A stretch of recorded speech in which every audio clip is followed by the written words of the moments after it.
Okay, so in this video I'm going to show off a new functionality of PostTrans, which is copying a transaction. In this case it's a single transaction, but we can copy multiples too.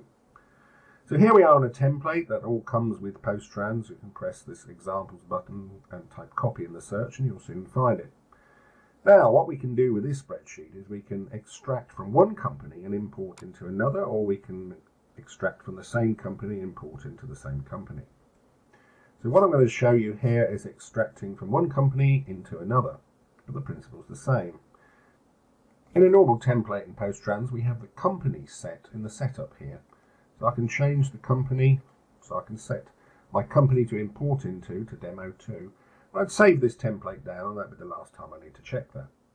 But in this copy template, you can see here we've got an extract from. So now if I press space and tab away, which is the automatic search in PostTrans, I can see my company selection, so I can select company 1.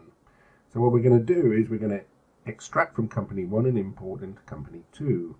So let's press the extract button, and here you can see we're presented with various different types of transactions we can pull out of the system.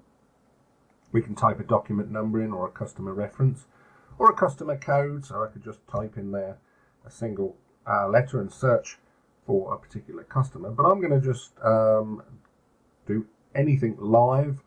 We can also enter some dates and all that sort of business. So let's just select a transaction here, and we can now extract that in. Now we see there that's extracted that single transaction in, and it's a sales order, so I could change that to a sales quote. So I'm just going to press S and tab away, and you can see there PostTrans offered all the different transaction types. I'm going to take it in as a quote, and we can also see the original reference there. And of course we can add formulas into this. We can also make it, when it extracts, instead of writing the information into a cell, it actually writes it 28 rows to the right. In other words, column C would be in AC, which means then we can put functions in here to look at the original data and make a decision on it, such as change your GL numbers or your tax codes and all that sort of business. Anyway, I'm going to press import, and PostTrans, oh look, it's just validated the date. Yeah, that's a very old transaction because we're now in 2023. Let's press import, and there we've got the normal confirmation before we're importing. It's validated all the data and it's given us all the information. Let's press PostTrans, and we should have now a new quote in Sage 200.